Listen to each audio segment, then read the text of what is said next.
Hello friends, welcome to my channel once again.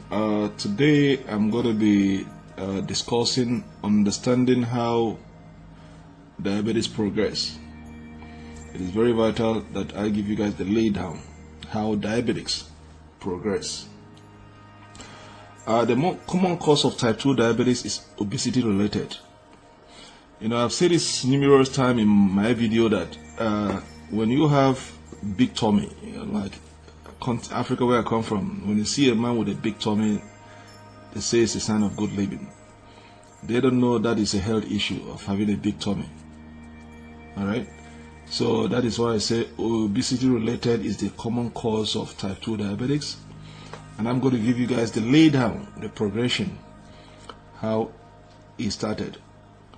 Number one, I'm just going to give you guys just the points. I wouldn't be going into extensive explanations of the progression, so I'm going to leave you guys to do from the points I'm going to drop. I'm going to allow you guys to do the justice to that, to figure it out what I'm talking about. Okay, number one, diet in high calories. Okay, avoid food that are high in refined carbohydrates. I've said it several times. You have to know how to count your carbs. Don't eat any food that are rich in carbohydrates or refined carbohydrates, because you consume them and once it enters your body, it turns them into energy and into sugar into your bloodstreams, and thereby raising your sugar level up. So avoid diets that is high in calories, particularly refined carbohydrates. Number two, insulin level in the bloodstream rise to cope with the high and quick acting carb intake. When you have quick carb intake, it raises the insulin level in the bloodstream to cope with the high intake. So that is number two, insulin levels in the bloodstream raises to cope with the high carb you are consuming. Number three, weight is gained around the belly, central or truncal obesity. I just mentioned it before. So when you have a big tummy as a man or as a woman and your truncal obesity, those are not signs of good living. They are health issues that you have to address. And one way to address it is hitting the gym to make sure that you reduce those tummy as soon as possible. So that is number three. Number four, consistently high insulin levels that leads the body cells becoming resistant to insulin and commonly lead to gain weight. So when you have consistent insulin that is high, it leads the body to becoming resistant to the insulin. And when the body becomes resistant to the insulin, what happens? You have weight gain. That is number four. Consistently high insulin levels that leads to the body cells becoming resistant to insulin and thereby leading you to weight gain. Number five, high insulin levels also increase weight gain. It's the same thing with number four. When you have high insulin levels, it increases your weight gain. Number six, insulin resistance leads to increase in blood sugar levels, particularly after meal.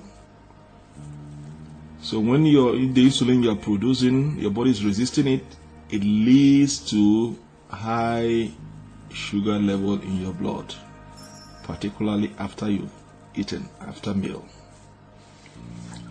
Number seven, the pancreas produces more insulin to cope with rising sugar levels.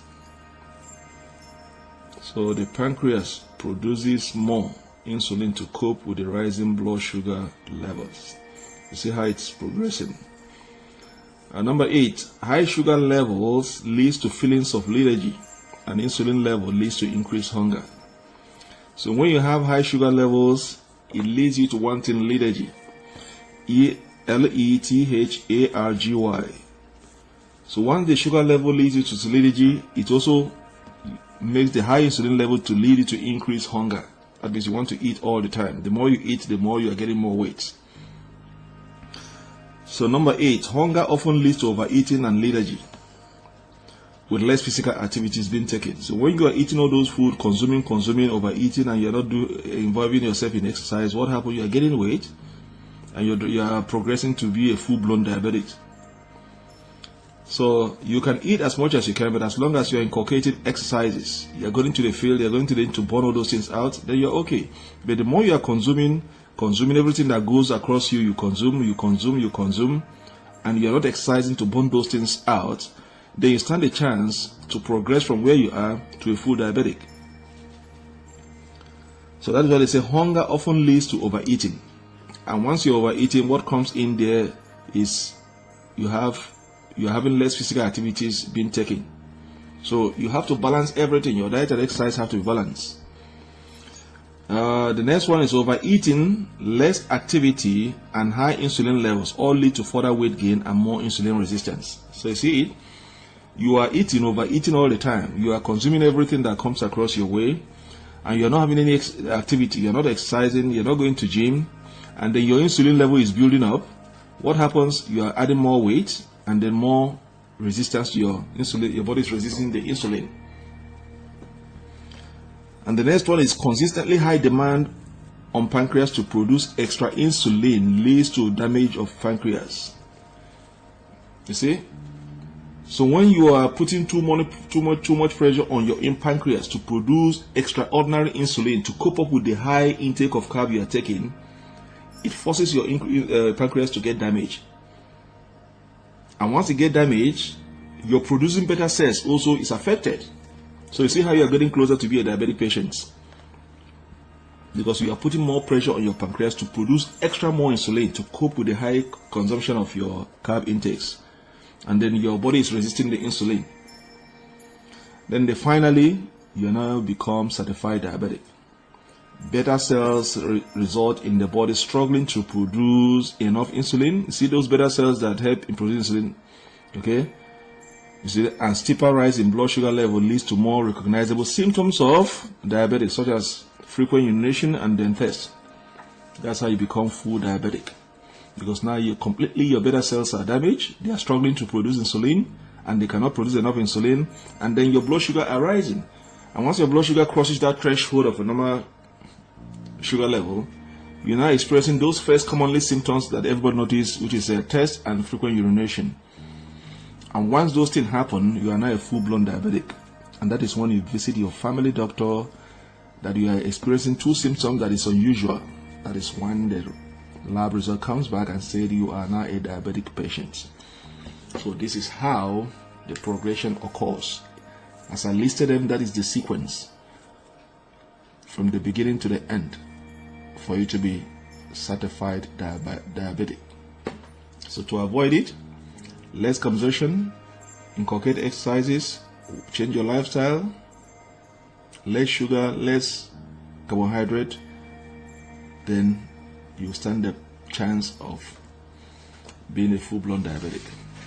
I hope you enjoy my channel. I hope you enjoy this topic. Please leave a comment at the end of this video. Do not forget to subscribe, and do not forget to share. See you in my next video. Thanks and goodbye. Have a wonderful day.